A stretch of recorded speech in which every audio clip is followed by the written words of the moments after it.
ಎಲ್ಲರಿಗೂ ನಮಸ್ಕಾರಗಳು. S L Bhyrappa ಅವರ ಸಾರ್ಥ ಕಾದಂಬರಿಯನ್ನು ಮುಂದುವರಿಸೋಣ.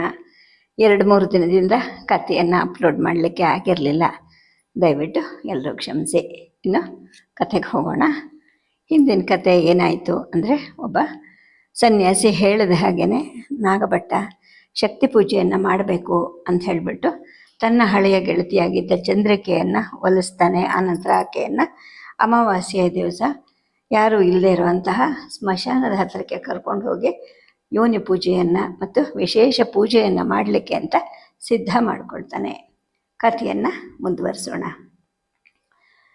ಒಂದು ಬಟ್ಟೆ ಅಂಚಿಗೆ ಕಟ್ಟಿತದಿಂದ ಅರಿಶಿನ ಕುಂಕುಮಗಳನ್ನು ಪ್ರತ್ಯೇಕವಾಗಿ ತೆಗೆದಿಟ್ಟೆ. ಬೆಂಡು, ಚಾಣ, ಬೆಣಚು ಕಲ್ಲುಗಳಿಂದ ಬೆಂಕಿ ಮಾಡಿ ಉರಿ ಹೊತ್ತಿಸಿದೆ. ಎಣ್ಣೆ ಬತ್ತಿಗಳ 2 ಹಣತೆಯನ್ನು ಹೊತ್ತಿಸಿಟ್ಟೆ. ಅರಿಶಿಣ ಕುಂಕುಮಗಳಿಂದ ಮಂಡಲ ಮಾಡಿದ್ಮೇಲೆ ತಾನು ಹುಟ್ಟಿದ್ದ ವಸ್ತ್ರಗಳನ್ನು ಕಳಚಿ ನಾನು ತಂದಿದ್ದ ಅರಿಶಿನ ಕುಂಕುಮದಲ್ಲಿ ನೆನೆಸಿದ್ದ ಒಣಗಿಸಿದ್ದ ಬಟ್ಟೆಗಳನ್ನು ಉಡೋ ಹಾಗೆ ಆಕೆಗೆ ಹೇಳಿದೆ. ಅವಳು ವಿಧೇಯತೆಯಿಂದ ಅದನ್ನು ಪಾಲಿಸಿದ್ಲು. ಅವಳನ್ನು ಮಂಡಲ ಮಧ್ಯದಲ್ಲಿ ಕೂರಿಸಿದೆ. ವಿಜಯ ಅಂತ ಕರೆಯುವಂತಹ ಒಂದು ಬಾಂಗಿನ ಕಷಾಯವನ್ನು ಆಕೆಗೆ ಅರ್ಧ ಕುಡಿಸಿದೆ. ಉಳಿದ ಅರ್ಧವನ್ನು ನಾನು ಕುಡಿದೆ. ಆನಂತರ ಯೋನಿ ಮಹಾತ್ಮೆಯ ಮಂತ್ರಗಳನ್ನು ಹೇಳೋಕ್ಕೆ ಪ್ರಾರಂಭ ಮಾಡಿದೆ. ಶ್ರೀರಾಮೋ ಜಾನಕೀನಾಥಃ ಸೀತಾ ಯೋನಿ ಪ್ರಪೂಜಕ ರಾವಣಂ ಸಕುಲಂ ಹತ್ವಾ ಪುನರಾಗತ್ಯ ಸುಂದರಿ ಮಾಧವಿ ಯೋನಿ ಸದೃಶಿ ನಾಸ್ತಿ ನಿರ್ಮಹೀತಲೆ ತತ್ಕಚೌ ಕಠಿಣದ ದುರ್ಗೆ ಯೋನಿಸ್ತಸ್ಯಾಹ ಸುಪೀನತ ತಸ್ಯಾಹ ಪೂಜನ ಮಾತ್ರೇಣ ಶಿವೋಹಂ ಶೃಣು ಪಾರ್ವತಿ ರಾಧಾ ಯೋನಿಂ ಪೂಜಯಿತ್ವಾ ಕೃಷ್ಣಂ ಕೃಷ್ಣತ್ವಂ ಆಗತಃ ದ್ರೌಪದಿ ಯೋನಿಂ ಆಶ್ರಿತ್ವ ಪಾಂಡವ ಜಯಿನೋ ರಣೆ ಅನ್ನೋ ಒಂದು ಮಂತ್ರವನ್ನು ಹೇಳ್ಕೊತ ಯೋನಿಯ 3 ಮೂಲೆಗಳಲ್ಲಿ ಸೃಷ್ಟಿ, ಸ್ಥಿತಿ, ಲಯ, ಶಕ್ತಿ ಇವರುಗಳಾದಂತಹ ಬ್ರಹ್ಮ, ವಿಷ್ಣು, ಮಹೇಶ್ವರರಿದ್ದಾರೆ. ಯೋನಿ ಪಾರ್ಶ್ವದಲ್ಲಿ ಕಾಲಿಕೆ, ಯೋನಿಯ ಊರ್ಧ್ವದಲ್ಲಿ ತ್ರಿಪುರ ಸುಂದರಿ, ಯೋನಿ ಮಧ್ಯದಲ್ಲಿ ಭುವನೇಶ್ವರಿ, ಯೋನಿ ಮೂಲದಲ್ಲಿ ಭೈರವಿ, ಯೋನಿರ್ಗತದಲ್ಲಿ ಚಿನ್ನಮಸ್ತೆ ಇವರುಗಳು ಸ್ಥಿತರಿದ್ದಾರೆ ಅಂತ ಹೇಳುವಂತಹ ಮಂತ್ರಗಳನ್ನು ಹೇಳಿದೆ. ಆನಂತರ ಶಕ್ತಿಗೆ ಉಡಿಸಿದ್ದ ವಸ್ತ್ರವನ್ನು ಕಳಚಿ ಅವಳ ಹಣೆಗೆ ಢಾಳಾಗಿ ಕುಂಕುಮ ಹಚ್ಚಿದೆ. ಸ್ತನಗಳೆರಡಕ್ಕೂ ತೆಗೆದಿದ್ದ ಶ್ರೀಗಂಧವನ್ನು ಹಚ್ಚಿದೆ. ಯೋನಿ ರೋಮಗಳಿಗೆಲ್ಲ ಶ್ರೀಗಂಧ ಲೇಪನ ಮಾಡಿದೆ. ಶಕ್ತಿಯಾಗಿ ಕೂತಿರೋಳು ಯೋನಿ ಮಾರ್ಗದಲ್ಲಿ ಶ್ರದ್ಧೆ ಇರುವಂತಹ ಚಂದ್ರಿಕೆ ಅನ್ನೋ ಒಂದು ಅರಿವು ಇದ್ದಿದ್ದರಿಂದ ಆ ಯೋನಿ ರೋಮ ವೈದಿಕರು ಪವಿತ್ರ ಅಂತ ಬಳಸುವಂತಹ ದರ್ಪೆ ಅಂತ ವಿವರಣೆಯನ್ನು ಹೇಳಿ ಆನಂತರ ಮೈಥುನಕ್ಕೆ ಪ್ರಾರಂಭ ಮಾಡಿದೆ. ಬಂಡೆಯನ್ನೇ ಸುಪ್ಪತ್ತಿಗೆ ಅಂತ ಭಾವಿಸಿದ್ದ ಆಕೆ ನಾನು ಹೇಳಿದ ಭಂಗಿಯನ್ನು ತಳೆದಳು. ಅಷ್ಟು ದಿನದ ಆಸನ ಮತ್ತು ಧ್ಯಾನಗಳ ನಿಯಂತ್ರಕ ಶಕ್ತಿಯಲ್ಲಿದ್ದ ನಾನು ಮೈಥುನ ಕಾಲದಲ್ಲಿ ಕೊನೆ ಇಲ್ಲದಂತೆ ವಿಸ್ತರಿಸುತ್ತಾ ಯೋನಿ ಮತ್ತು ಲಿಂಗಗಳ ಸಮಾಗಮವನ್ನು ಮನಸ್ಸಿನಲ್ಲಿ ಧ್ಯಾನ ಮಾಡ್ತಾ ಇಡೀ ರಾತ್ರಿಯನ್ನು ಕಳೆದೆ. ಪೂರ್ವಾಕಾಶದಲ್ಲಿ ಮಬ್ಬು ಗೋಚರಿಸೋಕ್ಕೆ ಮನುಷ್ಯರಿಗಿಂತ ಮೊದಲನೇ ಪಕ್ಷಿಗಳಿಗೆ ಅರಿವಾಗುತ್ತಂತೆ. ಹಾಗಾಗಿ ಆ ಪಕ್ಷಿಗಳು ಚಿಲಿಪಿಲಿಗುಟ್ಟಿದ ನಂತರ ಮೈಥುನ ಪೂಜೆಯನ್ನು ವೀರ್ಯ ಸೇಚನೆಯಿಂದ ಪರಿಸಮಾಪ್ತಿ ಮಾಡಿದೆ. ಯೋನಿ ಪೂಜಾ ವಿಧಿಂ ಕೃತ್ವ ಕೃತಾರ್ಥೋ ಅಸ್ಮಿನ್ ಸಂಶಯ ಆದ್ಯಮೇ ಸಫಲಂ ಜನ್ಮಂ ಜೀವಿತಂ ಸುಜೀವಿತಂ ಪೂಜಾಂ ಕೃತ್ವ ಮಹಾಯೋನಿಂ ಉದ್ಧೃತ್ವ ನರಕಾರ್ಣವಾತ್ ಅನ್ನೋ ಒಂದು ಮಂತ್ರವನ್ನು ಹೇಳ್ತಾ ಮೇಲೆದ್ದೆ. ಶಕ್ತಿಯ ಯೋನಿಯಿಂದ ಒಸರುತ್ತಿದ್ದ ದ್ರವವನ್ನು ಬೆರಳಿಂದ ತೆಗೆದು ಹಣೆಗೆ ತಿಲಕವಾಗಿಟ್ಕೊಂಡು ಉಳಿದದ್ದನ್ನು ನೀರಲ್ಲಿ ಬೆರೆಸಿ ತೀರ್ಥದ ಹಾಗೆ ಕುಡಿದೆ. ಪ್ರತ್ಯಹಂ ಪರಮೇಶಾನಿ ಶತನಾರಿಂ ರಮೇದ್ಯದಿ ವೀರ್ಯಾದಿರಹಿತಾಂ ನ ಸ್ಯಾದ್ ತೇಜೋ ವೃತ್ತಿಕರಂ ಪರಂ ಅನ್ನೋ ಒಂದು ಮಂತ್ರವನ್ನು ಹೇಳಿ ಶಕ್ತಿಯನ್ನು ಕುರಿತು ಹೇಳಿದೆ. ದೇವಿ, ನಿನ್ನ ಯೋನಿ ಪ್ರಸಾದದಿಂದ ನಾನು ಮೃತ್ಯುವನ್ನು ಜಯಿಸಿದ್ದೀನಿ. ಅಹಂ ಮೃತ್ಯುಂ ಜಯೋ ದೇವಿ ತವ ಯೋನಿ ಪ್ರಸಾದತಃ. ಈ ಯೋನಿ ತತ್ವವನ್ನು ಕುಡಿಯೋದು ವೇದದಲ್ಲಿ ಹೇಳಿರುವಂತಹ ಸೋಮವನ್ನು ಕುಡಿಯೋದಕ್ಕಿಂತ ಶ್ರೇಷ್ಠವಾದದ್ದು. ಈ ಯೋನಿ ತತ್ವವನ್ನು ತರ್ಪಣವಾಗಿ ಕೊಟ್ಟರೆ ಪಿತೃಗಳಿಗೆ ಸ್ವರ್ಗಸ್ಥಾನ ಖಚಿತವಾಗಿ ದೊರೆಯುತ್ತೆ. ನಿನ್ನ ಕೃಪೆಯಿಂದ ಅದನ್ನು ಇನ್ನೊಂದು ದಿನ ಮಾಡ್ತೀನಿ. ಈಗ ಎದ್ದೇಳು, ಸ್ವಲ್ಪ ಹೊತ್ತಲ್ಲಿ ಮಬ್ಬು ಬೆಳಕಾಗತ್ತೆ ಅಂತ ಹೇಳಿದೆ. ಈ ಮಾತಿಗೆ ಕಾಯ್ತಾ ಇದ್ದಾಳೇನೋ ಅನ್ನೋ ಹಾಗೆ ಆಕೆ ಎದ್ದು ಕೂತ್ಲು. ಹಣತೆಗಳು ಅಷ್ಟೊತ್ತಿಗೆ ಆರಿ ಎಷ್ಟೋ ಪ್ರಹರಗಳಾಗಿದ್ವು. ಆದರೂ ಕೂಡ ಅವಳ ಶರೀರದ ಸ್ಥಾನಗಳೆಲ್ಲ ನನಗೆ ಸ್ಪಷ್ಟವಾಗಿ ಕಾಣ್ತಾ ಇದ್ವು. ನಾನೀಗ ಹಳ್ಳದಲ್ಲಿ ಸ್ನಾನ ಮಾಡಬಹುದಾ ಅಂತ ಆಕೆ ಕೇಳಿದ್ಲು. ಬಹುದೋ ಬಾರ್ದೋ ಅನ್ನೋದು ನನಗೆ ಖಚಿತವಾಗಿ ತಿಳಿದಿರಲಿಲ್ಲ. ಸ್ನಾನದ ತಂತ್ರ ವಿಧಾನದ ಅಗತ್ಯ ಅಂದರೆ ಈ ಸ್ನಾನ ಮಾಡೋದು ಅನ್ನೋದು ತಂತ್ರ ವಿಧಾನದ ಅಗತ್ಯ ಅಂಗ ಏನೂ ಆಗಿರಲಿಲ್ಲ. ಆದರೆ ಹಾಗೆಯೇ ಅದೇ ನಿಷಿದ್ಧನೂ ಅಲ್ಲ. ಬೆನ್ನು ಕಡಿತಾ ಇದೆ, ಅದಕ್ಕೆ ಕೇಳ್ತಾ ಇದ್ದೀನಿ ಅಂತ ಆಕೆ ಕೇಳಿದ್ಲು. ಮಾಡಬಹುದು ಅಂತ ನಾನಂದೆ. ತಾನು ಕಳಚಿ ಇಟ್ಟಿದ್ದಂತಹ ಕರಿಯ ಸೀರೆ, ಕೆಂಪು ಮೇಲು ಹೊದಿಕೆಗಳನ್ನು ತಗೊಂಡು ಆಕೆ ಹಳ್ಳದ ಹತ್ತಿರಕ್ಕೆ ಹೋದ್ಲು. ನೀರಿಗಿಳಿದು ಮುಳುಗಿ ಮೈ ಮುಖಗಳಿಂದೆಲ್ಲ ತಿಕ್ಕಿ ತೊಳ್ಕೊಂಡು ಮತ್ತೆ ಮುಳುಗಿ ಮೇಲೆ ಬಂದ್ಲು. ಕೈಗಳಿಂದ ಮೈಗಂಟಿದ್ದ ನೀರನ್ನು ಒರೆಸ್ಕೊಂಡು ಸ್ವಲ್ಪ ಹೊತ್ತು ಚಳಿಯಲ್ಲೇ ನಿಂತು ಒಣಗಿಸ್ಕೊಂಡು ನಂತರ ಸೀರೆಯಿಟ್ಟು ಕಂಚುಕ ತೊಟ್ಟು ಮೇಲು ಹೊದಿಕೆ ಹೊತ್ಕೊಂಡ್ಳು. ನಾನು ನನ್ನ ಬಟ್ಟೆ ತೊಟ್ಟು ಅವಳು ಬಂದ ನಂತರ ಚೀಲ ಮತ್ತು ತ್ರಿಶೂಲ ದಂಡೆಗಳನ್ನು ಹೆಗಲಿಗೆ ಹಾಕ್ಕೊಂಡೆ. ಪಾದರಕ್ಷೆ ಧರಿಸಿದ ಅವಳು ನಡಿಲಿಕ್ಕೆ ಪ್ರಾರಂಭ ಮಾಡಿದ್ಲು.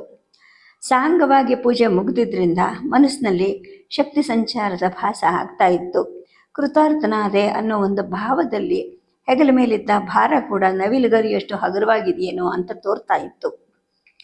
ಇನ್ನೂ ಒಂದ್ಸಲ ಇಂತಹದೇ ಪೂಜೆ ಮಾಡಬೇಕು, ಪಿತೃಗಳಿಗೆ ಯೋನಿ ತತ್ವದ ತರ್ಪಣ ಕೊಟ್ಟು ಸ್ವರ್ಗ ಪ್ರಾಪ್ತಿ ಮಾಡಿಸ್ಬೇಕು ಅನ್ನೋ ಒಂದು ಆಸೆ ನನ್ನ ಮನಸ್ಸಲ್ಲಿ ಮೂಡ್ತಾ ಬಂತು. ನಾವಿಬ್ಬರೂ ಮಾತಾಡದೆ ಮುಂದೆ ಹೋಗ್ತಾ ಇದ್ವಿ. ಅವಳ ವಿಷಯದಲ್ಲಿ ನನ್ನ ಮನಸ್ಸು ಕೃತಜ್ಞತೆಯಿಂದ ತುಂಬಿತ್ತು. ಬೇರೆ ಯಾವ ಮಾತು ಮನಸ್ಸಲ್ಲಿ ಬರೋಕ್ಕೆ ಸಾಧ್ಯನೇ ಇರಲಿಲ್ಲ. ಅದೇ ತುಂಬಿಕೊಂಡಿದ್ದ ನಾನು ಆ ಯೋನಿ ಪೂಜೆಯ ಮಹಾತ್ಮೆಯನ್ನೆಲ್ಲ ಹೇಳಲಿಕ್ಕೆ ಪ್ರಾರಂಭ ಮಾಡಿದೆ. ಆ ಮಂತ್ರಗಳೆಲ್ಲ ಹೇಳಿದೆಯಲ್ಲ, ನನಗದು ಅರ್ಥ ಆಯಿತು, ಏಕೆಂದರೆ ನನಗೆ ಸಂಸ್ಕೃತ ಅರ್ಥ ಆಗತ್ತೆ ಅಂತ ಆಕೆ ಹೇಳಿದ್ಲು. ಹೊಸದೇನು ನನಗೆ ಗೊತ್ತಿರಲಿಲ್ಲ, ಹೊಸದೇನು ಹೊಳಿಲೂ ಇಲ್ಲ. ಮೌನವಾಗಿ ನಡೀತಾನೇ ಇದ್ದೆ.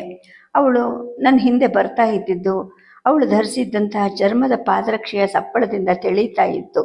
ಸ್ವಲ್ಪ ಹೊತ್ತಲ್ಲಿ ದಾರಿ ಮಸುಕಾಗಿ ಕಾಣೋಕ್ಕೆ ಪ್ರಾರಂಭ ಆಯಿತು. ಕಾಡು ಕಳೆಯೋ ಹೊತ್ತಿಗೆ ಬೆಳಕಾಗಿತ್ತು. ಅಲ್ಲಲ್ಲಿ ಜನರು ಕಾಣಿಸ್ತಾ ಇದ್ರು. ದಾರಿಯ ಅಗಲವಾಗ್ತಾ ಅವಳು ನನಗಿಂತ ಸ್ವಲ್ಪ ಮುಂದೆ ನಡೆಯೋಕ್ಕೆ ಪ್ರಾರಂಭ ಮಾಡಿದ್ಲು. ಹಾಗೆಯೇ ತನ್ನ ಗುರುತು ಬೇರೆಯವರಿಗೆ ಸಿಕ್ಕಬಾರ್ದು ಅಂತ ಹೇಳಿಬಿಟ್ಟು ಮೇಲು ಹೊದಿಕೆಯನ್ನು ತಲೆ ಮೇಲೆ ಮುಸುಕು ಹಾಕ್ಕೊಂಡು ಕಾಯಿಲೆಯವರು ಶೀತ ಆಗದ ಹಾಗೆ ಮುಚ್ಕೊಳ್ಳೋ ರೀತಿ ಹೊತ್ಕೊಂಡ್ಳು. ನಗರ ಹತ್ತಿರ ಬರ್ತಾನೆ ನಿನ್ನನ್ನು ಪೂರ್ಣಿಮಾ ಘಟ್ಟದ ಹತ್ರ ಬಿಡ್ಲಾ, ಅಲ್ಲಿಂದ ನೀನು ಮತ್ತೆ ಮನೆಗೆ ನಡಿಬೇಕು ಅಂತ ನಾನಂದೆ. 1 ನಿಮಿಷದ ನಂತರ ಅವಳು ನನ್ನ ಕಡೆ ತಿರುಗಿ ನಿಂತಳು. ನಾನು ನಿಂತ್ಕೊಂಡೆ. ಕೃಷ್ಣ, ನಿನ್ನ ಈಗಿನ ಹೆಸರೇನೋ ನನಗೆ ಗೊತ್ತಿಲ್ಲ, ನಾನು ಅದನ್ನು ಕೇಳಲೂ ಇಲ್ಲ. ನಿನ್ನ ಅಭಿಲಾಷೆಯನ್ನು ಪೂರೈಸೋಕ್ಕೆ ಅಂತ ನಾನು ಈ ರಾತ್ರಿ ಇಲ್ಲಿಗೆ ಬಂದೆ. ನನ್ನದೊಂದು ಮಾತಿದೆ, ನಡೆಸ್ಕೊಡ್ತೀಯಾ ಅಂತ ಕೇಳಿದ್ಲು. ಕೃತಜ್ಞತೆಯಿಂದ ತುಂಬಿದ್ದ ನಾನು, ಏನು ಹೇಳು ಅಂದೆ. ಆಗಲಿ ಅಂತ ಮಾತು ಕೊಟ್ಟರೆ ಮಾತ್ರ ನಾನು ಹೇಳ್ತೀನಿ ಅಂತ ಅವಳಂದ್ಲು. ಸರಿ ಆಯಿತು ಅಂತ ನಾನಂದೆ. ನೀನು ನನ್ನ ಜೊತೆಗೆ ನನ್ನ ಮನೆಗೆ ಬರಬೇಕು. ಮುಂದಿನ ಅಮಾವಾಸ್ಯೆವರೆಗೂ ಹೊರಗೆಲ್ಲೂ ಹೋಗದೆ ನನ್ನ ಮನೆಯಲ್ಲೇ ಇರಬೇಕು. ನಾನು ಮಾಡಿ ಇಡೋಂತಹ ಊಟವನ್ನೇ ನೀನು ಉಣ್ಣಬೇಕು. ನಿನಗೂ ಅಂತ ಒಂದು ಪ್ರತ್ಯೇಕವಾದ ಕೋಣೆಯನ್ನು ಕೊಡ್ತೀನಿ. ಬಾಗಿಲು ಮುಚ್ಚಿ ಕೂತ್ಕೊಂಡು ನಿನ್ನ ತಂತ್ರಜ್ಞಾನವನ್ನು ನೀನು ಮಾಡ್ಕೋ ಅಂತ ಅಂದ್ಲು. ಕಾಡು ಮೇಡುಗಳಲ್ಲಿ ಇರಬೇಕಾದ ನನಗೆ ಈ ಬಂಧನ ಯಾಕೆ ಅಂತ ನಾನಂದೆ. ಮಹಾಶಕ್ತಿ ಸಂಚಯ ಮಾಡಿರೋ ನೀನು 1 ಮಾಸ ಪರ್ಯಂತ ನನ್ನ ಜೊತೆಯಲ್ಲಿದ್ದರೆ ನನಗೆ ಎಂದೆಂದಿಗೂ ರಕ್ಷಣೆ ದೊರೆಯುತ್ತೆ. ಈ ದ್ವಾರಪಾಲರನ್ನು ಅವಲಂಬಿಸೋ ಅಗತ್ಯ ನನಗಿರೋದಿಲ್ಲ, ಅದಕ್ಕೆ ಕೇಳ್ತಾ ಇದ್ದೀನಿ ಅಂತ ಆಕೆ ಅಂದ್ಲು. ಆಗ ನಾನಂದೆ, ನಿನಗೊಂದು ಮಂಡಲವನ್ನು ಹೇಳ್ಕೊಡ್ತೀನಿ. ನೀನು ಯಾವ ಊರಲ್ಲಿ ಯಾವ ಮನೆಯಲ್ಲೇ ಬೇಕಾದರೂ ಇದ್ದರೂ ಪರವಾಗಿಲ್ಲ, ಅದನ್ನು ಬರೆದು ಪೂಜಿಸಿದ್ರೆ ಯಾರೂ ನಿನ್ನನ್ನು ಅತಿಕ್ರಮಿಸಿ ಒಳಗೆ ಬರೋಕ್ಕೆ ಸಾಧ್ಯ ಇಲ್ಲ ಅಂತ ನಾನಂದೆ. ಆಯಿತು, ಅದನ್ನು ಹೇಳ್ಕೊಡು, ಆದರೆ 1 ತಿಂಗಳು ನಿನ್ನ ಸಂಗಡ ಇರಬೇಕು ಅಂತ ಆಕೆ ಅಂದ್ಲು. ನಾನು ಆಗಲಿ ಅಂತ ಒಪ್ಕೊಂಡೆ. ಅವಳು ಮುಂದೆ ನಡೀತಾ ಇದ್ಲು. ನಾನು ಅವಳಿಗೆ ಸಂಬಂಧವಿಲ್ಲದವನ ಹಾಗೆ ಒಂದು 20 ಹೆಜ್ಜೆ ಹಿಂದೆ ನಡೀತಾ ಅವಳ ಮನೆಯನ್ನು ಸೇರಿಕೊಂಡೆ. ಆ ದಿನ ಮಧ್ಯಾಹ್ನ ಆಗೋವರೆಗೂ ಆಕೆ ನಿದ್ದೆ ಮಾಡಿದ್ಲು. ನನಗೂ ನಿದ್ದೆ ಬೇಕಿತ್ತು. ಮಧ್ಯಾಹ್ನ ಚಾರುಮತಿ ಬೆಳೆಸಿದ ಅನ್ನ, ತೊವ್ವೆ, ಹಾಲಿನ ಪಾಯಸಗಳನ್ನು ಇಬ್ಬರು ಎದುರು ಬದ್ರು ಕೂತು ಊಟ ಮಾಡಿದ್ವು. ತುಸು ಹೊತ್ತಿನ ವಿಶ್ರಾಂತಿ ನಂತರ ಅವಳು ಮಂಡಲಿಗೆ ಕಳಿಸಿದ ರಥದಲ್ಲಿ ಕೂತ್ಕೊಂಡು ದ್ವಾರಪಾಲಕರ ರಕ್ಷೆಯಲ್ಲಿ ನಾಟಕಕ್ಕೆ ಹೋದ್ಲು. ಅಂತಹ ರಕ್ಷಣೆ ಉಳ್ಳ ರಥದಲ್ಲಿ ಕೂರೋ ಅವಳು ನನಗಾಗಿ ಎಂಥ ತ್ಯಾಗ ಮಾಡಿದಳಲ್ವಾ ಅನ್ನೋ ಒಂದು ನನ್ನ ಕಲ್ಪನೆಗೆ ಈಗ ಬಂತು. ಯಾವ ರಕ್ಷಣೆಯೂ ಇಲ್ಲದೆ ಕಾಡಿಗೆ ಅಷ್ಟು ದೂರ ನಡೆದು ಬಂದು ಆ ಕಲ್ಲು ಬಂಡೆ ಮೇಲೆ ಮಲಕ್ಕೊಂಡು, ಅಬ್ಬಾ, ಯಾರಿಗಾದರೂ ತಿಳಿದ್ರೆ ನಗರದಲ್ಲಿ ಮಾತ್ರ ಅಲ್ಲ, ಇಡೀ ಮಗಧದಲ್ಲೇ ಗುಲ್ಲಾಗುವಂತಹ ಅಪಾಯವನ್ನು ಕೂಡ ಲೆಕ್ಕಿಸದೆ ಆಕೆ ಬಂದಳು. ನನ್ನ ಪೂಜಾ ವಿಧಿಯನ್ನು ಪೂರೈಸಿದ್ಲು ಅನ್ನೋ ಅರಿವು ನನಗೆ ಹುಟ್ಟುತ್ತಾ ಹೋಯಿತು. ಹಗಲು ನಿದ್ದೆ ಮಾಡಿದ್ರಿಂದಲೇ ಇರಬಹುದು, ರಾತ್ರಿ ಸರಿಯಾಗಿ ನಿದ್ದೆ ಹತ್ತಲಿಲ್ಲ. 2 ವರ್ಷದಲ್ಲಿ ಇದೇ ಮೊದಲನೇ ಸಲ ಒಂದು ಮನೆಯಲ್ಲಿ ಮರದ ಮಂಚದ ಮೇಲೆ ಹತ್ತಿ ಹಾಸಿಗೆಯಲ್ಲಿ ನಾನು ಮಲಗಿದ್ದೆ. ಹೊದಿಲಿಕ್ಕೆ ದುಪ್ಪಟಿನೂ ಇತ್ತು. ನಾನು ವ್ರತಭ್ರಷ್ಟನಾಗ್ತಾ ಇದ್ದೀನಿ ಅನ್ನೋದು ನನ್ನನ್ನು ಚುಚ್ಚತೊಡಗಿತು.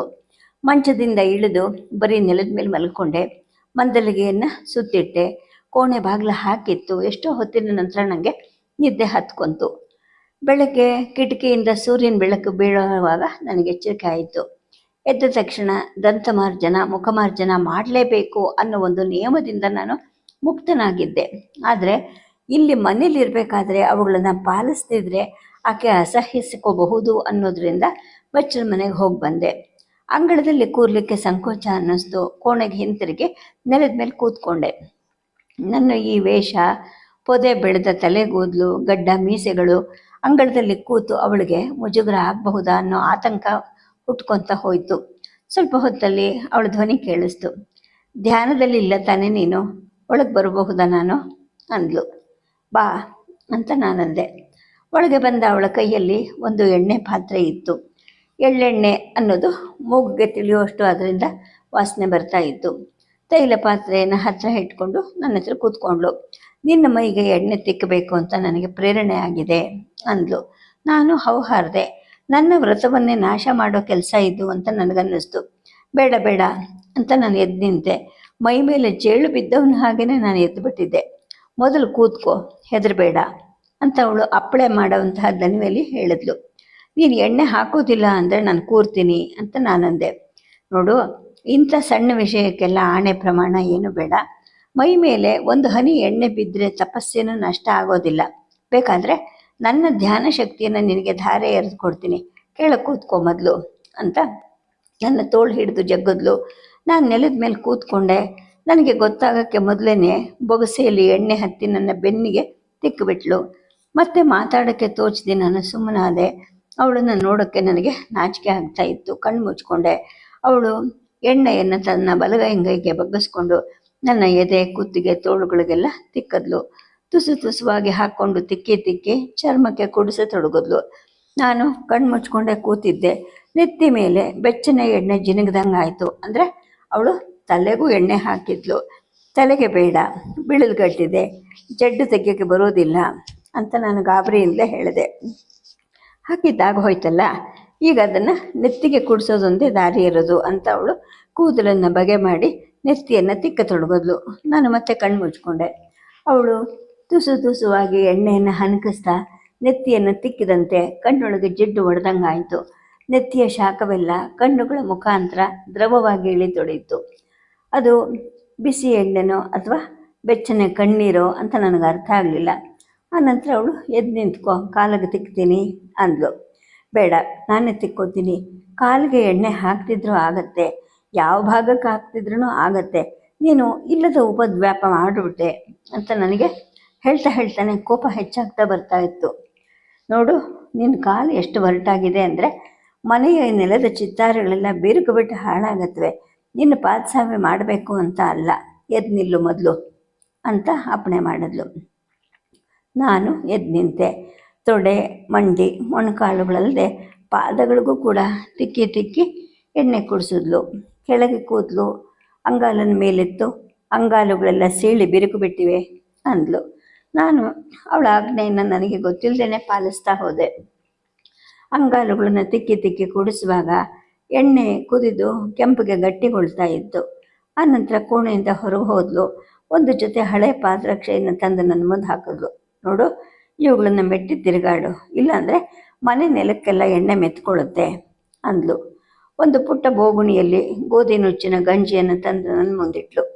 ಇದನ್ನು ಕುಡಿದು ಇಲ್ಲೇ ಕೂತ್ಕೊಂಡು ಧ್ಯಾನವನ್ನು ಅಥವಾ ನಿನ್ನ ಮಾರ್ಗದಲ್ಲಿ ಬೇರೆ ಯಾವ ಸಾಧನೆಗಳನ್ನು ಹೇಳಿದೆಯೋ ಅವುಗಳನ್ನು ಮಾಡು. ನಾನು ತುಸು ಧ್ಯಾನ ಮಾಡ್ತೀನಿ. ನಿನ್ನ ಮೈ ಎಣ್ಣೆಯಲ್ಲಿ ನೆನೆಯಲಿ. ಹೊತ್ತು ನೆತ್ತಿಗೆ ಬರೋ ಹೊತ್ತಿಗೆ ಬಿಸಿನೀರಲ್ಲಿ ಸ್ನಾನ ಮಾಡಿಸ್ತೀನಿ ಅಂದ್ಲು. ನೋಡು, ಬಿಸಿನೀರು ಮೈಗೆ ಹಾಕೋದಿಲ್ಲ, ನೇಮಕ್ಕೆ ಅದು ವಿರೋಧ ಅಂತ ನಾನು ತಡಬಡಿಸಿದೆ. ಬಿಸಿನೀರು ಬೀಳ್ದಿದ್ರೆ ಜಿಡ್ಡು ಹೋಗೋದು ಹೇಗೆ?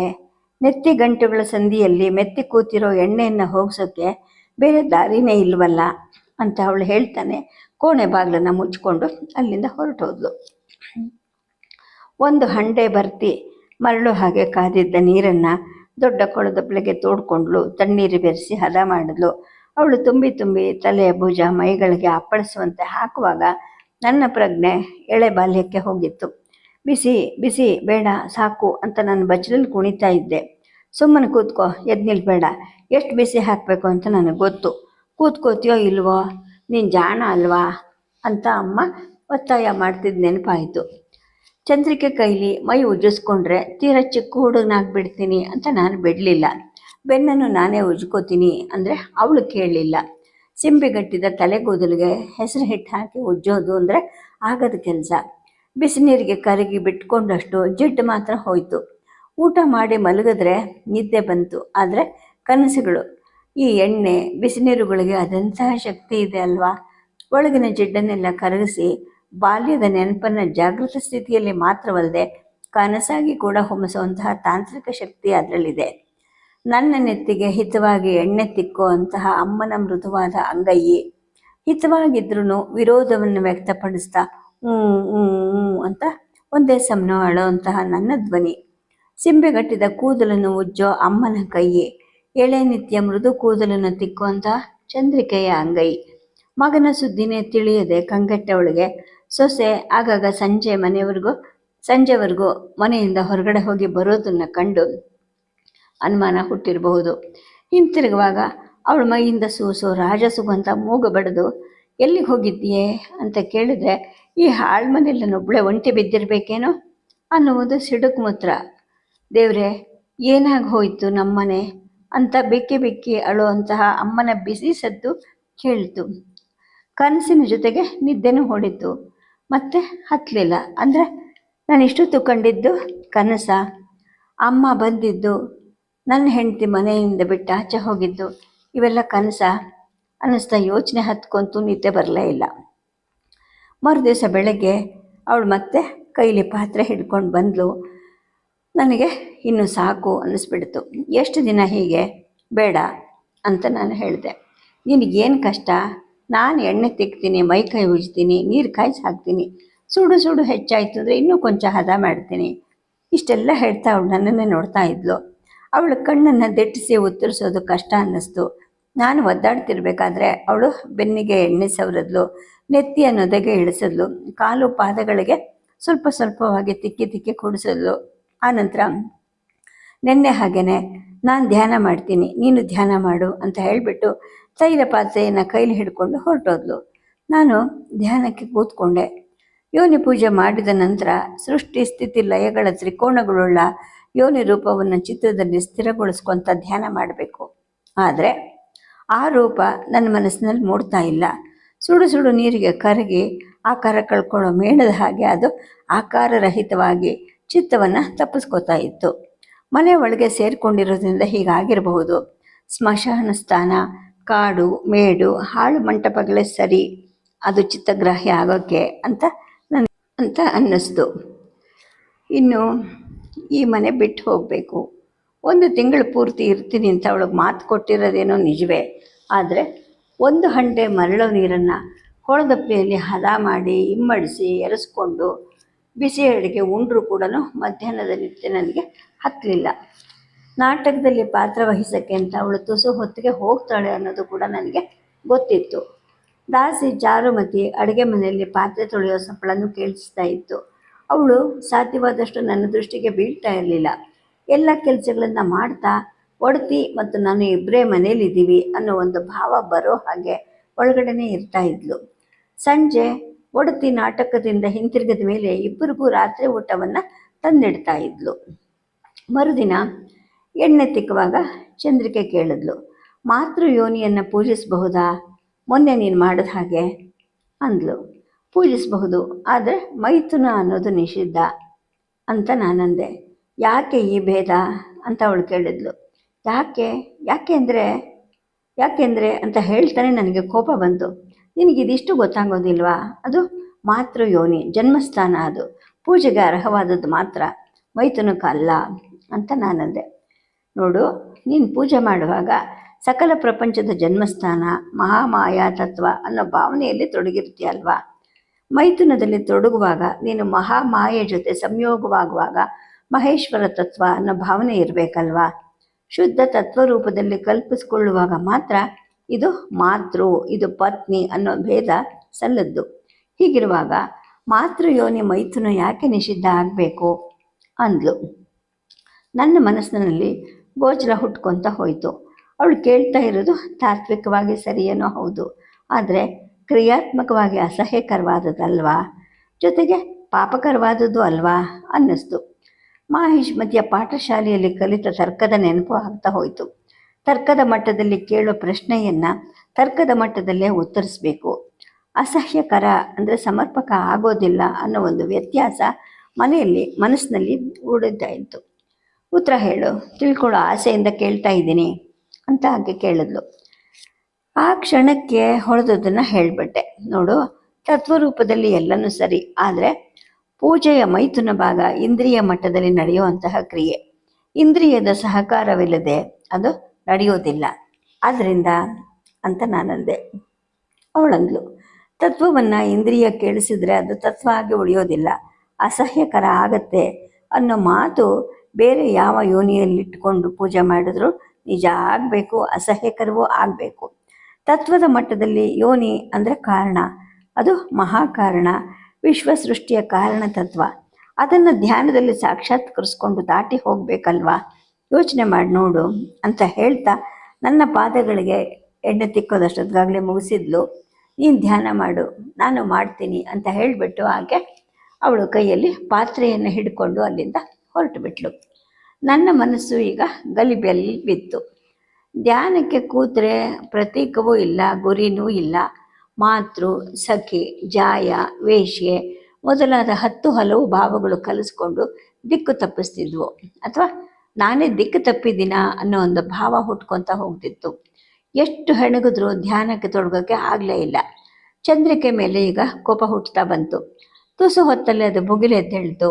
ಈಗಲೇ ಅವಳ ಕೋಣೆಗೆ ನುಗ್ಗಬೇಕು, ಬಾಗಿಲನ್ನು ನೂಕಿ ಒಳ ನುಗ್ಗಿ ನನ್ನ ತ್ರಿಶೂಲ ದಂಡದಿಂದ ಅವಳ ಎದೆಯನ್ನು ಇರಿದು ಸಾಯಿಸಿಬಿಡಬೇಕು ಅನ್ನೋಷ್ಟು ಉರಿ ನನ್ನ ಮನಸ್ಸಲ್ಲಿ ಹುಟ್ಟುತ್ತಾ ಇತ್ತು. ನಾನು ಇವಳು ಮನೆಗೆ ಬರಬಾರ್ದಾಗಿತ್ತು. ಹಾಗೇನೇ ಇವಳನ್ನು ಸಾಗ ಹಾಕಿ ನನ್ನ ದಾರಿಯನ್ನು ಹಿಡಿದು ಹೋಗಬೇಕಾಗಿತ್ತು ಅನ್ನೋ ಒಂದು ಪಶ್ಚಾದ್ವಿವೇಕ ರೂಪದಲ್ಲಿ ಕಾಣಿಸ್ಕೊಳ್ತಾ ಇತ್ತು. ಕೂತಿರೋದು ಕಷ್ಟ ಅನ್ನಿಸ್ತಿತ್ತು. ಸುಮ್ಮನೆ ಮಲಗೋಣ ಅಂದರೆ ಮೈ ಕೈಯೆಲ್ಲ ಜಿಡ್ಡು, ಹಾಳಾದರೆ ಅವಳು ಕಸಿವಿಸಿಕೊಳ್ತಾಳಲ್ವಾ ಅನ್ನೋ ಒಂದು ಅಂಜಿಕೆನೂ ಇತ್ತು. ಊಟ ಮಾಡುವಾಗ ಕೇಳಿದೆ, ಪ್ರತಿದಿನವೂ ಯಾಕೆ ಒಂದಿಲ್ಲ ಒಂದು ಸಿಹಿ ಮಾಡಿಸ್ತಾ ಇದೆಯಾ? ಮೊನ್ನೆ ಮಿಷ್ಟಾನ್ನ ಮಾಡಿಸಿದ್ದೆ, ನಿನ್ನೆ ಪಾಯಸ, ಇವತ್ತು ಮಧುಕ್ಷೀರ ಅಂತ ನಾನಂದೆ. ಊಟ ಇಲ್ಲದೇನೆ ಗೆಡ್ಡೆ ಗೆಣಸು ಸುಟ್ಟ ಮಾಂಸಗಳನ್ನು ತಿಂದು ನೀನು ಒಣಗೋಗಿದೆಯಾ? 1 ತಿಂಗಳ ಒಳಗಾದರೂ ಸ್ವಲ್ಪ ಚೇತರಿಸ್ಕೋ ಅಂತ ಆಕೆ ಅಂದ್ಲು. ನೀನು ಯಾಕೇನು ತಿನ್ನೋದಿಲ್ಲ ಅಂತ ಕೇಳಿದೆ. ನಾನು ಊಟ ತಿಂಡಿ ಇಲ್ಲದೆ ಕಾಡಲ್ಲಿ ಅಲಿತಿರಲಿಲ್ಲ. ನನಗೆ ಹೆಚ್ಚಿನ ಪುಷ್ಟಿ ಅಗತ್ಯ ಎಲ್ಲಿದೆ ಅಂತ ನಾನಂದೆ. ಕಾಲು ಮಣೆಯ ಮೇಲೆ ತಟ್ಟೆಯಲ್ಲಿ ನನಗೆ ಬಡಿಸಿದ ನನ್ನೆದುರಿನ ಇನ್ನೊಂದು ಕಾಲು ಮಣೆಯ ಮೇಲೆ ತನ್ನ ತಟ್ಟೆಯನ್ನು ಇಟ್ಕೊಂಡು ಅವಳು ಎಡಗೈಲಿ ನನಗೆ ಬಲವಂತ ಮಾಡಿ ಬಡಿಸ್ತಾ ಇದ್ಲು. ತಾನು ಮಾತ್ರ 3 ಹಿಡಿ ಅನ್ನ ಮೇಲೆ 2 ಸೌಟು ತೊವ್ವೆಗಳನ್ನು ನಿಧಾನವಾಗಿ ನನ್ನ ಊಟ ಮುಗಿಯೋವರೆಗೂ ನವಣಿಸ್ಕೊಂಡು ತಿಂತಾ ಇದ್ಲು. ನನ್ನ ಬಲವಂತಕ್ಕೆ ಅಂತ ಸಿಹಿನಲ್ಲಿ ಒಂದು ಗಜ್ಜುಗದ ಗಾತ್ರ ಅಥವಾ ಒಂದು ಉದ್ದರಣೆಯಷ್ಟನ್ನು ಹಾಕ್ಕೋತಾ ಇದ್ಲು. ಊಟ ಆದಮೇಲೆ ಅವಳು ನಿದ್ರಿಸೋಕ್ಕೇನೋ ಹೋದ್ಲು. ಆದರೆ ನನಗೆ ನಿದ್ದೆ ಬರಲೇ ಇಲ್ಲ. 1 ತಿಂಗಳು ತುಂಬಿದ ನಂತರ ನನ್ನ ಅರಣ್ಯ ಜೀವನ ನನಗೆ. ಅಷ್ಟರಲ್ಲಿ ಇವಳ ತೃಪ್ತಿಗಾಗಿ ಯಾಕೆ ಶರೀರದ ನಿಯಮವನ್ನು ಸಡಿಲಗೊಳಿಸ್ಬೇಕು ಅಂತ ಯೋಚನೆ ಬಂತು. ಜೊತೆಗೆ ಆಮೇಲೆ ಮತ್ತೆ ನನ್ನ ಸಾಧಾರಣ ಜೀವನಕ್ಕೆ ಹೊಂದ್ಕೊಳ್ಳೋಕ್ಕೆ ಕಷ್ಟ ಆಗಬಹುದು ಅನ್ನೋ ಒಂದು ಯೋಚನೆಯೂ ಬಂತು. ಹಿಂತಿರುಗೋದು ಕಷ್ಟ ಆಗಿ ನಾನು ಈ ಜೀವನದಲ್ಲಿ ಉಳಿದು ಬಿಡಲಿ ಅನ್ನೋ ಉದ್ದೇಶ ಏನಾದರೂ ಅವಳಿಗಿದೆಯಾ? ಹಾಗಾಗಿ ಆ ಸುಖಕ್ಕೆ ನನ್ನನ್ನು ಒಗ್ಗಿಸ್ತಾ ಇದ್ದಾಳಾ ಅನ್ನೋ ಒಂದು ಅನುಮಾನ ಮೂಡ್ತು. ಆದರೆ ಅವಳ ಮೇಲೆ ಎಷ್ಟೇ ಕೋಪ ಬರಲಿ ಅವಳಲ್ಲಿ ಕೃತ್ರಿಮ ಇರೋದು ಅಸಾಧ್ಯ ಅನ್ನಿಸ್ತಿತ್ತು ಮನಸ್ಸಿಗೆ. ಅವಳನ್ನು ಕಳೆದ 5-6 ದಿನದಿಂದ ನೋಡ್ತಾ ಇದ್ದೀನಿ. ನಾಟಕದ ಅಭ್ಯಾಸದ ಕಾಲದಲ್ಲಿ, ನಾಟಕದ ಪ್ರವಾಸದ ಕಾಲದಲ್ಲೂ ಕೂಡ ಎಷ್ಟೋ ನಿಕಟವಾಗಿ ನೋಡಿದ್ದೀನಿ. ಒಳಗೊಂದು ಉದ್ದೇಶವನ್ನು ಇಟ್ಕೊಂಡು ಹೊರಗೊಂದು ರೀತಿ ವರ್ತಿಸೋದು ಅವಳ ಸ್ವಭಾವವೇ ಅಲ್ಲ, ಅದು ಅವಳಿಂದ ಸಾಧ್ಯನೇ ಇಲ್ಲ ಅಂತ ಅನ್ನಿಸ್ತು. ಆದರೂ ಕೂಡ ನಾಳೆಯಿಂದ ಈ ಥರದ ಷಡ್ರಸೋಪೇತ ಭೋಜನ ಬೇಡ ಅಂತ ಹೇಳಿಬಿಡಬೇಕು ಅಂತ ನಿಶ್ಚಯ ಮಾಡಿಕೊಂಡೆ. ಮರುದಿನ ಮತ್ತೆ ಅವಳು ಎಣ್ಣೆ ತಿಕ್ಕಕ್ಕೆ ಬಂದಳು. ನಾನು ಹೇಳಿದೆ, ಚಂದ್ರ, ನಿನ್ನನ್ನೊಂದು ಪ್ರಶ್ನೆ ಕೇಳ್ತೀನಿ, ನನಗೆ ನೋವಾಗುತ್ತೆ ಅನ್ನೋ ಪರಿಗಣನೆಯೂ ಇಲ್ಲದೆ ನಿಜ ಹೇಳಬೇಕು ನೀನು ಅಂತ ಅಂದೆ. ನಾನು ಯಾಕೆ ಸುಳ್ಳು ಹೇಳಲಿ ನಿನ್ನ ಕೈಲಿ ಅಂತ ಆಕೆ ಅಂದ್ಲು. ತಂತ್ರ ಅಂದರೆ ನಿನಗೆ ಗೌರವ ಇಲ್ಲ ಅಂತ ನನಗೆ ಗೊತ್ತು. ಶರೀರ ಪೂಜೆ ಅಂದ್ರೂ ನಿನಗೆ ಅಸಹ್ಯ ಇದೆ. ಅಂಥವಳು ಈ ಯೋನಿ ಪೂಜೆಗೆ ಯಾವಕ್ಕೆ ಒಪ್ಕೊಂಡೆ ಅಂತ ಕೇಳಿದೆ. ಆಗ ಆಕೆ ಅಂದ್ಲು, ಶರೀರ ಪೂಜೆ ಇದೆ ಅಂದರೆ ಅಸಹ್ಯ ಇದೆ ಅಂತ ಹೇಗೆ ಹೇಳ್ತೀಯಾ? ನಾನು ನಟಿಯಾದವಳು, ಯಾರ ಬಲವಂತಕ್ಕೂ ಈ ಜೀವನವನ್ನು ಒಪ್ಪಿ ಬಂದಿಲ್ಲ. ನನಗೆ ಇಷ್ಟ ಆಗಿದೆ, ಹಾಗಾಗಿ ಬಂದಿದ್ದೀನಿ ಅಂತ ಹೇಳ್ತಾ ಇರುವಾಗ ನಾನು ಕತ್ತೆತ್ತಿ ಅವಳ ಮುಖವನ್ನು ನೋಡಿದೆ. ಅವಳ ಕಣ್ಣುಗಳು ಭಾವಪ್ರಕಾಶದಿಂದ ಹೊಳಿತಾ ಇದ್ವು. ಭೋಗ ಪ್ರೀತಿ ಇಲ್ಲದವರು ಶರೀರ ಪೂಜೆ ಮಾಡೋದು ಇಲ್ಲ, ಮಾಡಿಸ್ಕೊಳ್ಳೋದು ಇಲ್ಲ. ನಾನು ನಿನ್ನನ್ನು ನೋಡಿದಾಗಿಂದಲೂ ನಿನ್ನಲ್ಲಿ ಭೋಗ ಪ್ರೀತಿ ಇಲ್ಲ. ನನ್ನ ಮಾತಿಗೆ ಒಂದು ಉತ್ತರ ಹೇಳು ಅಂತ ಮತ್ತೆ ಕೇಳಿದೆ. ಆಗ ಅವಳು ಹೇಳಿದ್ಲು, 1 ತಿಂಗಳು ಜೊತೆಲಿರ್ತೀನಿ ಅನ್ನೋ ಮಾತಿಗೆ ಕಟ್ಟಿ ಬಿದ್ದಿದೆಯಾ? ನನ್ನ ಉತ್ತರ ಕೇಳಿ ಎಂದೆಂದಿಗೂ ಇವಳು ಮುಖ ನೋಡೋದಿಲ್ಲ ಅಂತ ನೀನು ಮುನಿಸ್ಕೊಂಡ್ರೆ ನಾನು ಏನು ಮಾಡ್ಬೇಕು ಹೇಳು ಅಂದ್ಲು. ಅವಳ ಮುಖದಲ್ಲಿ ಎಷ್ಟು ಭಾವಗಳು ಇದ್ದವು ಅಂದರೆ, ಏನೋ ಒಂದು ರೀತಿಯ ಪ್ರೀತಿ, ನನ್ನ ಮೇಲೆ ಅಧಿಕಾರ, ವಿರಹ, ಕೊಂಕು, ಆತಂಕ, ಕೋಪ, ಇನ್ನು ಎಷ್ಟೋ ನನ್ನ ಬುದ್ಧಿಗೆ ಗುರುತಾಗದೇ ಇರೋಷ್ಟು ಶಕ್ತಿ ಇಲ್ಲದ ಸೂಕ್ಷ್ಮ ಭಾವಗಳು ಅವಳ ಮುಖದಲ್ಲಿ ತುಂಬಿದ್ವು. ಅಂದರೆ ಇವಳು ಕೌಶಲದಿಂದ ನಟಿಯಾದವಳಲ್ಲ, ಭಾವಾಭಿವ್ಯಕ್ತಿಯ ಇವಳ ಆತ್ಮಗುಣ ಅಂತ ನನಗನ್ನಿಸ್ತು. ಸರಿ, ಮುನಿಸ್ಕೊಳ್ಳೋದಿಲ್ಲ, ಯಾರ ಮೇಲೆ ಆಣೆ ಇಟ್ಟು ಹೇಳಲಿ ಅಂತ ನಾನಂದೆ. ನನ್ನ ಮೇಲಂತೂ ನೀನು ಆಣೆ ಇಡೋದಿಲ್ಲ ಅಂತ ನನಗೆ ಗೊತ್ತು. ಆಣೆ ಇಡೋದು ಪ್ರೀತಿ ಪಾತ್ರರ ಮೇಲೆ ಅಲ್ವಾ ಅಂತ ಅವಳು ತುಂಟತನದಿಂದ ನಗ್ತಾ ಹೇಳಿದ್ಲು. ಆಯಿತು, ನಿನ್ನ ಮೇಲೆ ಆಣೆ ಇಟ್ಟು ಹೇಳ್ತೀನಿ, ಮುನಿಸ್ಕೊಳ್ಳೋದಿಲ್ಲ ಹೇಳು ಅಂತ ನಾನಂದೆ. ಇನ್ನೇನಿಲ್ಲ, ನಾನು ಒಪ್ಪದಿದ್ದರೆ ನೀನು ಯಾರಾದರೂ ಬೀದಿ ಸೂಳೆಗೆ ಒಂದಿಷ್ಟು ಹಣ ಕೊಟ್ಟು ಕರ್ಕೊಂಡು ಹೋಗಿ ನಿನ್ನ ತಂತ್ರವಿಧಿಯನ್ನು ಪೂರೈಸ್ಕೊಳ್ತಿದ್ದೆ. ನಾನು ಒಪ್ಪಿ ಬಂದರೆ ನೀನು ಎಂತಹ ಹೀನ ಮಾರ್ಗ ಹಿಡಿದಿದೆಯಾ ಅನ್ನೋದನ್ನು ಅರ್ಥ ಮಾಡಿಕೊಂಡು ಬಿಟ್ಟು ಬಿಡ್ತೀಯಾ ಅನ್ನುವಂತಹ ಒಂದು ಒಳ ಆಸೆನೂ ನನಗಿತ್ತು. ನಿಜ ಹೇಳು, ಈ ವಿಧಿಯನ್ನು ಪೂರೈಸ್ಕೊಂಡಿದ್ರಿಂದ ನಿನಗೇನು ಸಿಕ್ತು, ಏನು ಸಿದ್ಧಿಸಿದೆ ಅಂದ್ಲು. ಅದನ್ನು ಕಂಡುಕೊಳ್ಳೋ ಅವಕಾಶವೇ ನನಗಾಗಿಲ್ಲ. ಇಲ್ಲಿಂದ ನೇರವಾಗಿ ನಿನ್ನ ಜೊತೆಗೆ ಬಂದೆ. ಅಲ್ಲಿಂದ ನಮ್ಮ ನಿಯಮಕ್ಕೆ ವಿರೋಧವಾಗಿ ಮನೆ ಒಳಗಡೆ ವಾಸ ಮಾಡಿದೆ. ಬಿಸಿಯಾಗಿ ಅಡುಗೆ ಮಾಡಿದ ಷಡ್ರಸ ಭೋಜನ, ಅಭ್ಯಂಗನ, ಸ್ನಾನ, ಹೀಗೆ ನಿಯಮ ತಪ್ಪಿದ್ರೆ ಕಂಡುಕೊಳ್ಳೋದಾದರೂ ಹೇಗೆ? ಮುಂದಿನದನ್ನು ಸಾಧಿಸೋದು ಹೇಗೆ ಅಂತ ನಾನಂದೆ. ಮುಂದಿನದು ಅಂದರೆ ಏನೇನು ಅಂತ ಆಕೆ ಕೇಳ್ತಾ ಹೋದ್ಲು. ನಾನು ಹೇಳಿದೆ, ವಿವಿಧ ಶಕ್ತಿಗಳು. ಈಗ ನಾನು ಯಾರ ಮನಸ್ಸನ್ನು ಬೇಕಾದರೂ ಪ್ರವೇಶಿಸಿ ತಿಳಿಬಲ್ಲೆ. ನಿಜ ಹೇಳ್ತೀನಿ ಕೇಳು, ನಿನ್ನ ಮನಸ್ಸನ್ನು ಪ್ರವೇಶಿಸೋಕ್ಕೆ ಮಾತ್ರ ನನ್ನ ಕೈಲಿ ಆಗಲೇ ಇಲ್ಲ. ನಿನ್ನದು ಕೋಟೆ ಅನ್ನೋ ಹಾಗೆ ಕಟ್ಟಿ ಬಾಗಿಲು ಮುಚ್ಕೊಂಡಿರುವಂತಹ ಮನಸ್ಸು. ಶರೀರದ ತೂಕವನ್ನು ಕಳಚಿಕೊಂಡು ಪದ್ಮಾಸನದಲ್ಲೇ ಆಳತ್ರ ಅಂತರಿಕ್ಷದಲ್ಲಿ ನಿಲ್ಲೋದು, ಈ ಕೋಣೆಯಲ್ಲಿರೋ ವಸ್ತು ತನಗೆ ತಾನೇ ಇಲ್ಲಿಗೆ ಬರೋ ಹಾಗೆ ಮಾಡೋದು, ಹೀಗೆ ಸ್ಥಿತಿಗಳಿಗೆ ಕೊನೆ ಅಂತಲೇ ಇಲ್ಲ. ಕಡೆಯದಾಗಿ ನಾನೇ ಮಹಾಯೋನಿಯ ಒಡೆಯನಾದಂತಹ ಮಹೇಶ್ವರ ಆಗೋದು ಅಂತ ನಾನು ಹೇಳಿದೆ. ಆಕೆ ಹೇಳಿದ್ಲು, ನೋಡು, ನೀನು ಹೇಳೋ ಸಿದ್ಧಿಗಳೆಲ್ಲ ಯೋಗ ಸಾಧನೆಯಲ್ಲಿ ಸಹಜವಾಗಿ ಲಭಿಸುವಂಥವು. ಅವುಗಳಲ್ಲಿ ಕೆಲವು ನನಗೂ ಸಿದ್ಧಿಸಿವೆ, ಆದರೆ ಅಧಃಪತನಕಾರಕ ಅಂತ ನಾನು ಅವನ್ನು ಬಳಸೋದಿಲ್ಲ. ನಾನು ಮನಸ್ಸು ಮಾಡಿದ್ರೆ ನೀನು ಎಲ್ಲಿದೆಯಾ, ಏನು ಮಾಡ್ತಿದೀಯಾ ಅಂತ ತಿಳಿಯೋದು ನನಗೆ ನಿಜವಾಗ್ಲೂ ಕಷ್ಟ ಅಲ್ವೇ ಅಲ್ಲ.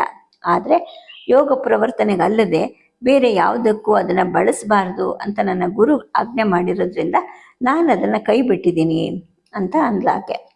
ಯಾರು ನಿನ್ನ ಗುರುಗಳು ಅಂತ ನಾನು ಕೇಳಿದೆ. ಅವರಿಗೆ ಹೆಸರಿಲ್ಲ, ಯಾವ ಹೆಸರನ್ನು ಇಟ್ಕೊಳ್ಳೋಕ್ಕೂ ಅವರು ನಿರಾಕರಿಸ್ತಾರೆ. ಮಥುರೆಯಿಂದ 1 ದಿನದ ನಡಿಗೆ ದೂರದಲ್ಲಿ ಒಂದು ಗುಹೆಯಲ್ಲಿ ಸಾಧಾರಣವಾಗಿ ಅವರು ಇರ್ತಾರೆ. ನಾನು ಮಥುರೆಯಲ್ಲಿದ್ದಾಗ ಯೋಗದಿಂದ ಅವ್ರನ್ನ ಸಂಧಿಸಿದೆ, ಧ್ಯಾನವನ್ನು ಹೇಳಿಕೊಟ್ರು. ಈಗಲೂ ಕೂಡ ಧ್ಯಾನ ಪ್ರಗತಿಯಲ್ಲಿ ಏನಾದರೂ ಅಡಚಣೆ ಆದಾಗ ಧ್ಯಾನದಲ್ಲಿ ಅವರ ಮನಸ್ಸನ್ನು ಸಮೀಪಿಸೋಕ್ಕೆ ಮೊರೆ ಇಡ್ತೀನಿ, ಅವರು ಪರಿಹಾರ ಸೂಚಿಸ್ತಾರೆ. ನಿನ್ನ ವಾಮಾಚಾರ ಪೂಜೆಗೆ ಒಪ್ಪಕ್ಕೆ ಮೊದಲು ಕೂಡ ಅವರ ಅನುಮತಿ ಬೇಡಲಿಕ್ಕೆ ಅಂತ ಸಂಧಿಸಿದ್ದೆ. ಯೋಗ ಮಾರ್ಗಕ್ಕೆ ಹೋಗು ಅಂತ ನಾನೇ ಅವನಿಗೆ ಸೂಚನೆ ಕೊಟ್ಟಿದ್ದೆ. ಪ್ರಗತಿ ಆಗುವಂತಹ ಹದವಿಲ್ಲದೆ ಅವನು ವಾಮ ಮಾರ್ಗಕ್ಕೆ ಬಿದ್ದಿದ್ದಾನೆ. ಅವನ ಮೇಲೆ ನಿನಗೆ ಅಷ್ಟೊಂದು ಪ್ರೀತಿ ಇದ್ದರೆ ಅವನನ್ನು ಹಿಡಿದು ಮೇಲೆತ್ತು.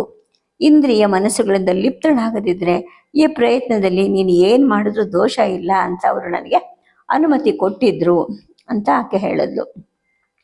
ಯಾರವರು, ನೋಡೋಕ್ಕೆ ಹೇಗಿದ್ದಾರೆ ಅಂತ ನಾನು ಕೇಳಿದೆ. ಅವಳು ಹೇಳಿದ್ಲು, ಈಗ 80 ಸಮೀಪಿಸುವಂತಹ ವಯಸ್ಸು ಅವ್ರಿಗೆ. ಆಗಾಗ ಸಂಪೂರ್ಣ ಮುಂಡನ ಮಾಡಿಸ್ಕೊಳ್ತಾರೆ.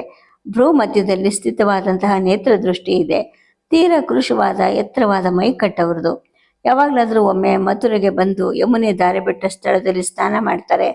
ಕೃಷ್ಣ ಜನ್ಮಸ್ಥಾನಕ್ಕೆ ನಮಸ್ಕರಿಸಿ ಹೊರಟು ಹೋಗ್ತಾರೆ ಅಂದ್ಲು. ಅದನ್ನು ಹೇಳ್ತಾ ಇರುವಾಗ ನನಗೆ ಮೊದಲೇ ಪ್ರೇರಣೆ ಕೊಟ್ಟಿದ್ದವರೇ ಇರಬಹುದಾ ಅಂತ ನನಗೆ ನಾನೇ ಹೇಳ್ಕೊಳ್ಳೋ ಹಾಗೆ ಮಾತಾಡಿದೆ. ಯಾವ ಪ್ರೇರಣೆ ಅಂತ ಆಕೆ ಕೇಳಿದ್ಲು. ಸಹಸ್ರಾರ ಇದಕ್ಕಿಂತ ಅಲೌಕಿಕ ಪ್ರಕಾಶದ್ದಾಗಿರುತ್ತೆ, ಬೇಕಾದಾಗ ಸಾಕ್ಷಾತ್ಕರಿಸ್ಕೊಂಡು ನೋಡಬಹುದು ಅಂತ ಯೋಗಿ ಸಲ್ಲಿಸಿದ್ದು. ಆನಂತರ ಬೇರೊಬ್ಬ ಯೋಗಿಯಿಂದ ನನಗೆ ಧ್ಯಾನದ ಪ್ರವೇಶವಾದ ವಿವರಗಳು ಎಲ್ಲವನ್ನೂ ಆಕೆಗೆ ಹೇಳಿದೆ. ಆ ಸಾಧನೆಯನ್ನು ಯಾಕೆ ಬಿಟ್ಟೆ ಅಂತ ಅವಳು ಕೇಳಿದ್ಲು. ನಾನು ಹೇಳ್ತಾ ಹೋದೆ, ಅನ್ಯ ಮನಪ್ರವೇಶ ಶಕ್ತಿ ಬಂದು ಅದರಲ್ಲಿ ಶಾಲಿನಿಯ ಹಿಂದು ಮತ್ತು ಇಂದಿನ ಮನಸ್ಸು, ಆಕೆಯ ಸ್ಥಿತಿಗಳನ್ನು ಅರಿತು ನಾನು ರೋಷಗೊಂಡಿದ್ದು. ಈ ಪ್ರಯೋಗವನ್ನು ನಿಲ್ಲಿಸು ಅಂತ ಗುರು ಆದೇಶ ಮಾಡಿದ್ದು. ಆದರೆ ಅದನ್ನು ಲೆಕ್ಕಿಸದೆ ನಾನು ಹಠ ಹಿಡಿದು ಸಾಗಿ ಧ್ಯಾನ ಶಕ್ತಿಯನ್ನು ಕಳ್ಕೊಂಡದ್ದು ಎಲ್ಲವನ್ನೂ ಹೇಳ್ತಾ ಹೋದೆ. ಚಂದ್ರಿಕೆ ಮೌನವಾಗಿ ಕೇಳ್ತಾ ಇದ್ಲು. ಅವಳ ಮುಖದಲ್ಲಿ ಏನೋ ಒಂದು ರೀತಿಯ ವೇದನೆ ಕಾಣಿಸ್ಕೊಳ್ತು. ಯಾವ ಭಾವವನ್ನೇ ಆದರೂ ಅವಳ ಮುಖ, ಕಣ್ಣುಗಳು ತೀವ್ರವಾಗಿ ಮನುಷ್ಯಾಗಿ ವ್ಯಕ್ತಪಡಿಸುತ್ತವೆ ಅನ್ನೋದು ನನಗೆ ಗೊತ್ತಿದ್ರೂ ಕೂಡ ಅವಳು ಒಳಗೆ ಯಾವುದೋ ಯಾತನೆಯಿಂದ ಬೇಯ್ತಾ ಇದ್ದಾಳೆ ಅಂತ ನನಗನ್ನಿಸ್ತು. ನನ್ನ ದೃಷ್ಟಿಯನ್ನು ಸಂಧಿಸದೆ ಎಷ್ಟು ಹೊತ್ತು ನೆಲವನ್ನೇ ದಿಟ್ಟಿಸ್ತಾ ಕೂತಿದ್ದ ಅವಳು ಒಮ್ಮೆ ಕತ್ತೆತ್ತಿ ತನ್ನ ದೃಷ್ಟಿ ಕ್ಷೇತ್ರವನ್ನು ತನ್ನ ಮುಖಕ್ಕೆ ಅಡಕಗೊಳಿಸಲು, ತನ್ನ ನೋವಿನಿಂದ ನನ್ನೊಳಗಿರೋ ನೋವನ್ನು ಸಂಧಿಸಿ ಹಿಡಿದು ಹೊರ ತೆಗೆಯೋ ಹಾಗೆ ಅವಳ ನೋಟದ ಭಾವ ಇತ್ತು. ಇನ್ನು ಸ್ವಲ್ಪ ಹೊತ್ತು ಹಾಗೆ ಕೂತಿದ್ದು. ಆನಂತರ ಹೇಳಿದ್ಲು, ಕೃಷ್ಣ, ನಿನಗಾಗಿರೋ ಮೋಸದ ನೋವಲ್ಲಿ ಅವರಿಬ್ಬರ ಮನಸ್ಸನ್ನು ಪ್ರವೇಶಿಸಿ ತಿಳಿಯುವಂತಹ ಆದಮ್ಯತೆ ಇರೋದು ತುಂಬ ಸಹಜವಾದದ್ದು. ನೀನು ಅದಕ್ಕಾಗಿ ಯೋಗ ಸಾಧನೆಗೆ ತೊಡಗಿದೆ. ಆದರೆ ಇಷ್ಟು ದಿನ ಆದ್ರೂ ನನಗೆ ನಿನ್ನ ಈ ನೋವನ್ನು ಯಾಕೆ ಹೇಳಲಿಲ್ಲ ಅಂತ ಕೇಳಿದೆ. ನಾನು ಹೇಳಿದೆ, ನೋಡು, ನನಗೆ ಗೊತ್ತಾಗಿದ್ದೇನೆ ಅನಂತರ. ನಮ್ಮೂರಿನ ನಾರಾಯಣ ದೀಕ್ಷಿತರು ಅನ್ನೋ ಹಿರಿಯರು ಆಕಸ್ಮಿಕವಾಗಿ ಮಥುರೆಯಲ್ಲಿ ನನಗೆ ಸಿಕ್ಕು ಹೇಳಿದರು.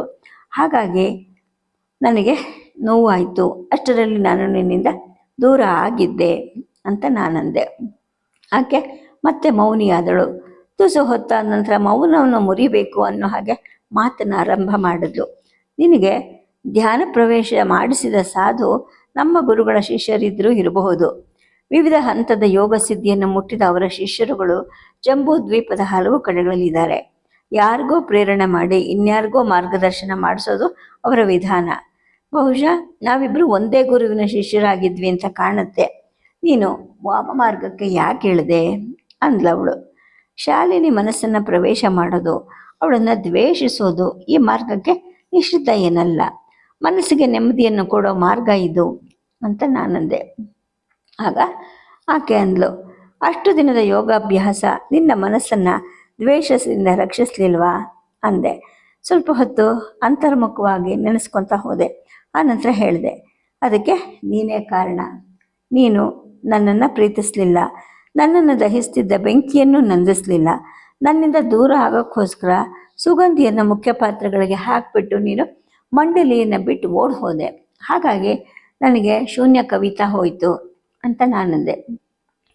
ನಾನು ನಿನ್ನನ್ನು ಪ್ರೀತಿಸಲಿಲ್ಲ ಅನ್ನೋದು ನಿಜವಾದ ಮಾತಾ ಅಂತ ನೋವಿನಿಂದ ಆಕೆ ಹೇಳಿದ್ಲು.